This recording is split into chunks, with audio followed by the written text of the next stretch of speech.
Take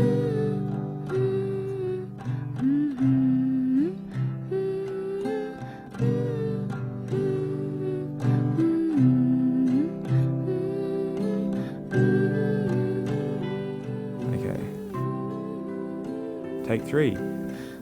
My parents recently sold their house, the house that I grew up in as a kid. It was a pretty strange experience because the other day I drove past that house, and although I haven't really lived with my parents for at least 10 years, to see cars in the driveway that I didn't recognise was a pretty strange experience.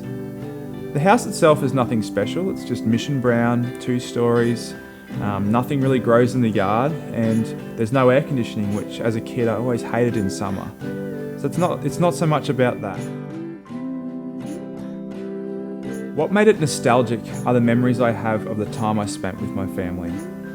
When I was a boy, I remember waiting with my sister at the top of the stairs for my dad to come home. He'd arrive in his VL Commodore, which was before VL Commodores became the official vehicle of Kallangur. And then when he got home, we'd wait for him at the top of the stairs, and then we'd wrap our arms around him, around his neck, and then as he walked up the stairs, he'd lift us up into an embrace. When I first got married, I got to travel overseas with my wife Megan. We spent some time in Italy, and after a day in a country where we didn't speak the language, it was weird because after that whole day we came back to our hotel room and it still felt like home, just because Megan was there. And I guess some people can feel like home. I say this because on the other end of the spectrum, some people, regardless of where they live, go their whole lives feeling homeless. I know a young fella who was in and out of foster care growing up, and sure, he had 3 square meals a day, and he always had a roof over his head, but you could tell that internally he never quite felt like he had a place to rest his head. I guess it's hard to feel at home when you're surrounded by strangers. For me, home is not so much about location, but about people.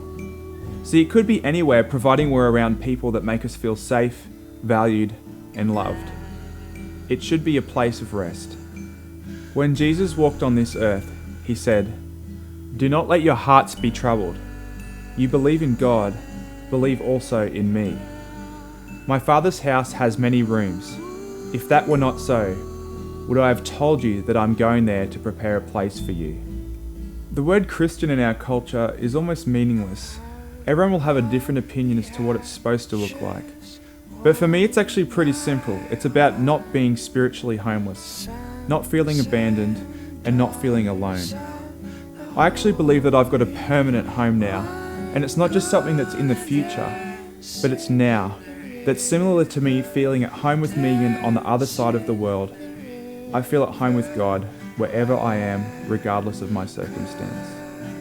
So just like when I was a kid waiting at the top of the stairs for my dad to come home, I want to be someone who remembers that I have a room in my Father's house, that my Father wants to embrace me, and that He's not far away.